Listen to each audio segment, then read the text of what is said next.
10, 9, 8, 7, 6, 5, 4, 3, 2, 1, 0.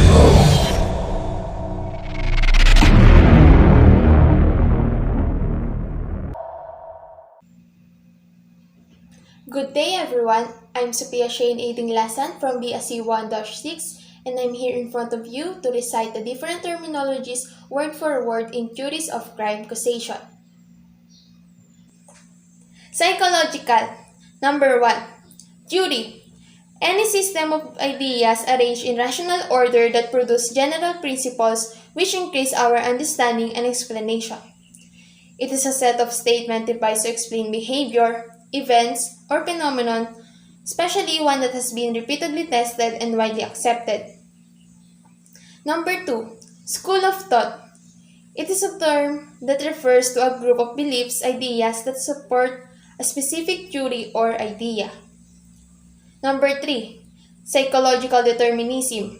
This explains the psychological determinants which define behavior of a person. This idea has long been hatched by thinkers who were consumed by the belief that it is the psychological equivalence that brought the person to act the way he does.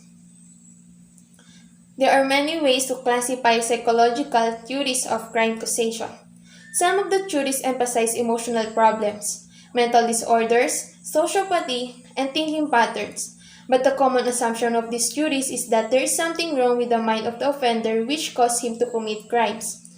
From among the many theories regarding the relationship of psychology and crime, the psychoanalytic theory by Sigmund Freud is the most notable. Number 4. Id. This stands for instinctual drives, the primitive part of the individual's mental makeup present at birth. It is governed by the pleasure principle. Represents the unconscious biological drives for pleasure.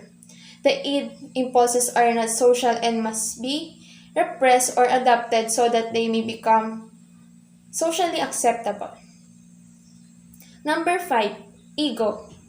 This is considered to be the sensible and responsible part of an individual's personality and is governed by the reality principle. It is developed early in life and compensates for the demands of the id by helping the individuals guide his action to remain within the boundaries of accepted social behavior. It is the objective, rational part of the personality. Number 6. Superego. Conscience principle. Serves as the moral conscience of an individual. It is structured by what values were taught by the parents, the school and the community, as well as belief in God. It is largely responsible for making a person follow the moral codes of society. It is divided into two parts. Conscience tells what is right or wrong, and ego ideal directs the individuals to morally acceptable and responsible behaviors which may not be pleasurable. Number 7. OEDIPUS complex, a stage of development when males begin to have sexual feelings for their mother. Number 8. ELECTRA complex, a stage of development when girls begin to have sexual feelings for their father. Number 9. Latency, begins at age 6. Feelings of sexuality are expressed until the genital stage begins at puberty. This marks the beginning of adult sexuality. Number 10. Fixated person. Exhibit behavior traits characteristics of those encountered during infantile sexual development. Number 11. Neuroses. A common type of mental disorder used to explain criminal behavior. It's also referred to as hysteria or neurasthenia. Number 12. Psychoses. A more serious type of mental disorder which can be organic or functional. Psychotic people lose contact with reality and have difficulty distinguishing reality from fantasy. Number 13. Impulse disorder. An excessive or unreasonable desire to do or have something. An irrational or irresistible motive. Examples of these are kleptomania, pyromania, dipsomania, and others.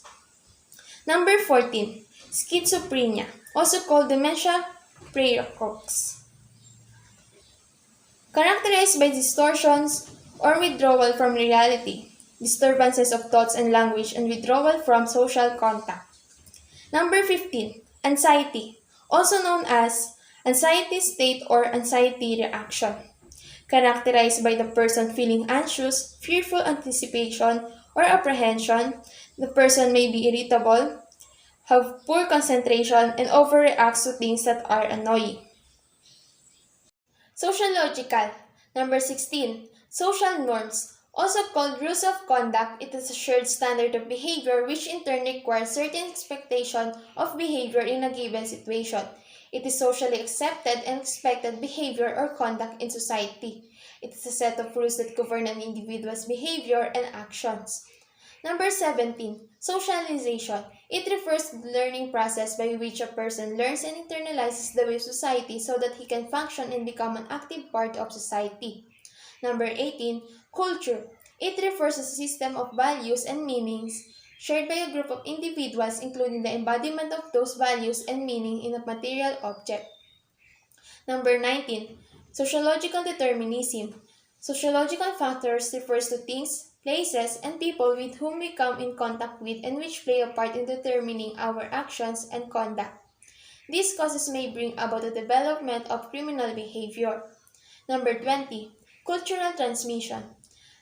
The concept that conduct norms are passed down from one generation to the next so that they become stable within the boundaries of a culture.